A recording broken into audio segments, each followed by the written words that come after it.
আসসালামু আলাইকুম সবাইকে। কেমন আছেন সবাই? আশা করি আল্লাহর অশেষ রহমতে আপনারা সবাই ভালো আছেন, সুস্থ আছেন। আলহামদুলিল্লাহ, আমরাও আল্লাহ পাকের ইচ্ছায় ভালো আছি। আমি আমার চ্যানেলে ছোট্ট একটি ভিডিও নিয়ে চলে আসলাম। আশা করি পুরোটা দেখবেন, আর দেখার আগেই আপনারা চাইলে একটা লাইক দিতে পারেন। আর আমি আশা করব আপনাদের কাছে যে একটা লাইক দিয়ে আপনারা আমার ভিডিওটা শুরু করবেন। আজকে আমি অনেক সুস্বাদু একটা খাবার নিয়ে আসছি, রান্না করবো আর কি। এটাকে আমি নাম দিয়েছি লাবড়া ভাজি কিংবা নিরামিষ ভাজি, আপনারা যেটাই বলেন না কেন। আর এটাতে আমি আজকে কি করব, আজকে বেগুন, পটল, কাঁকরোল, আলু সবগুলা আমি ভাজি করব। ভালোভাবে ধুয়ে নিচ্ছি, ভালোভাবে ধুয়ে পরিষ্কার করে এটা আমি কেটে নেব। আমি কীভাবে কাটবো সেটা আপনাদের এখন দেখাবো। দেখেন,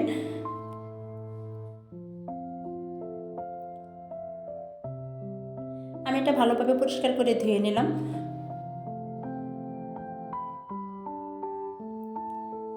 এই ভাজিটা খেতে ভীষণ মজা। কতটাই মজা সেটা যদি আপনারা একবার না করে খান তাহলে আপনারা এটা টেস্টি বুঝতেই পারবেন না। এতেও দেখেন আমি ভালোভাবে পরিষ্কার করে আবার ভালোভাবে ধুয়ে নিচ্ছি। আমি বেগুনটা কেটে, পটল সব ছিলে নিয়েছি, কাঁকরোলটা ভালোভাবে একটু চাষা দিয়ে নিয়েছি। যে কাটাটা থাকে সেটা আমি একটু বটির আগার সাথে একটু চেঁচে নিয়েছি আর কি। এই তো এটা আমি এখন ভালোভাবে ধুয়ে নিচ্ছি। আর আমি ধুবো না, কেটে একবারে আমি এটা আপনার দেখাবো কীভাবে কাটি।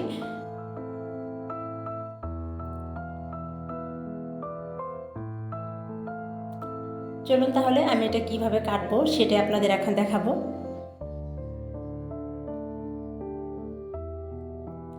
এটা একদম পাতলা পাতলা করে, একেবারে পাতলা করব না, একটু মোটা করব যাতে ভাজতে গেলে যেন আবার না ভেঙে যায়, সেটুকুই পরিমাণে আমি পাতলা করব। এতে দেখেন আমি কীভাবে পাতলা করেছি। একদম আলুটা এইভাবেই আমি পাতলা করে কেটে নেব। সবগুলা সবজি আমি আস্তে আস্তে এইভাবে পাতলা করে কেটে নেব। দেখেন আমি কাঁকরোলটা দেখাচ্ছি।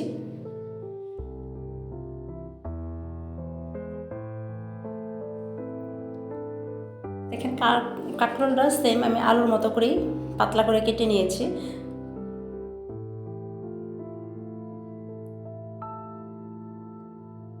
আমি পটলটা শুধু মাঝখানে একটা কাটা দেব, আর বেগুনও আমি মাঝখানে একটা কাটা দিব। এখন আমি এইভাবে সবগুলা সবজি কেটে নেব, রেডি করে নেব ভাজার জন্য।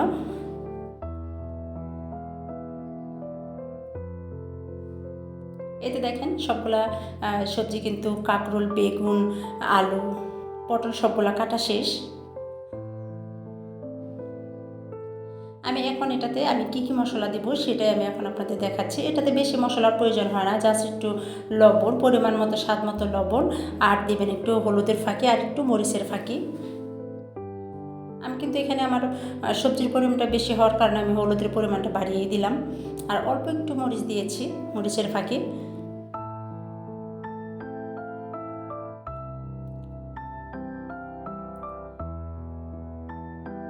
এই ভাজিটা এইভাবে যে কত ভীষণ মজা, আমি প্রথমে বলেছি একবার আপনারা করে খেয়ে দেখবেন কী যে মজা হয়।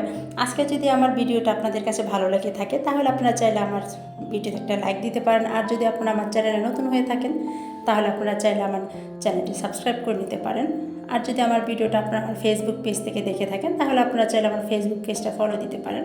এই তো আমি এখন চুলায় চলে আসলাম। আমি অলরেডি তেল গরম হতে দিয়েছিলাম তাওয়াতে। এই তো এখন আমি দিয়ে দিচ্ছি এক এক করে। আমি সবগুলো একসাথে এইভাবে ভেজে নেব। আমি একটা একটা করে আলাদা আলাদা করে বেগুন, কাঁকরোল, আলু এভাবে আলাদা আলাদা করে ভাজবো না, আমি সবগুলাই একসাথে দিয়ে দিচ্ছি।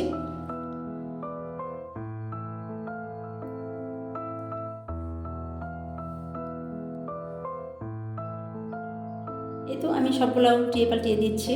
এটা যে ভাজি যে কত মজা সেটা আপনারা একবার খেয়ে দেখবেন। আর এই ভাজিটা আমি নাম দিয়েছি সবজি ভাজি কিংবা লাবড়া ভাজি, আপনারা যেটাই বলেন। আর এই ভাজিটা কিন্তু গরম গরম ভাতের সাথে খুবই মজা। এতে দেখেন আমি একদম লাল লাল করে মচমচা হয়েছে, কিন্তু আমি জানি না আমার ক্যামেরাতে বোঝা যাচ্ছে কিনা। আলুটা কিন্তু কাঁকরোল আলু একদম মচমচা হয়ে গিয়েছিল, আমি সেইভাবে নামিয়েছি। আর বেগুনটা সুন্দরভাবে দেখেন কত সুন্দর হয়েছে, লাল লাল হয়েছে সবগুলো ভাজি।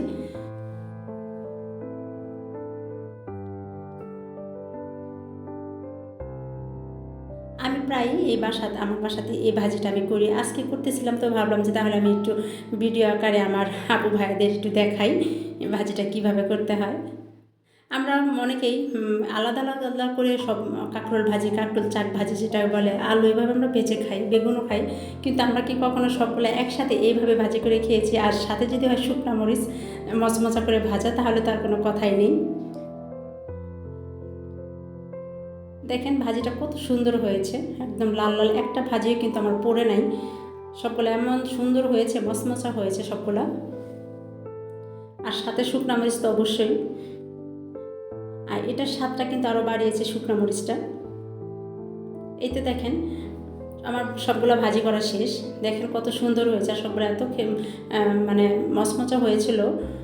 দেখেন মরিচটাও কিন্তু আমি ধরা মাত্রই মরিচটাও ভেঙে গিয়েছে। শুকনো মরিচ দিয়ে এই ভাজিটা একবার গরম ভাতের সাথে আপনারা খেয়ে দেখবেন, ইনশাল্লাহ অবশ্যই এটার মজাটা আপনারা বুঝবেন, যেটা কি ভীষণ মজা খেতে।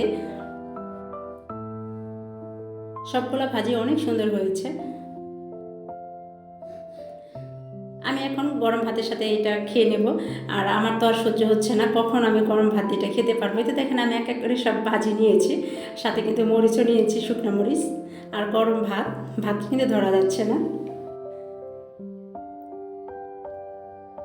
বেগুনটা অনেক সুন্দর হয়েছে। আমি এখন খেতে খেতে আমার ভিডিওটা এখানেই শেষ করব।